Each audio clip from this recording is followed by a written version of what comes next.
البشارة اليوم هلت حولنا مثل المطار، زفات بالأسماء، زفات بدون أسماء، ناس يا جعلي يقبل بالسرور. من بعد للطلب أو الاستفسار يرجى التواصل على جوال 05 37 07 19 67.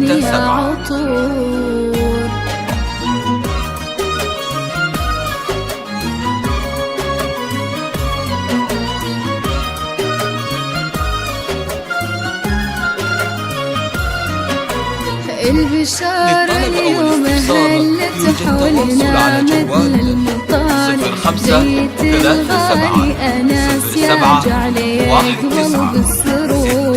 من بعد 10 سنين وشوق حار من الجمار، جانا مولود السعادة وفاحت الدنيا عطور. يا هلا بك يا أناس يا قرة وضي النهار، جيت من ربي هدية نحمد الرب الشكور. في قدومك يا ضنانا نزهى أفراح وفخار، وتفتخر أختك غلابك وتنثر دربك زهور. يا عضيد اختك ومحزن ولدك طول العمر، يا سند أمك بشوفك فرحتي زادت شعور. رحمة أمك فرحها بك يا ضناها، وش كسر أبوك محمد بمن فاك يتباهى سرور.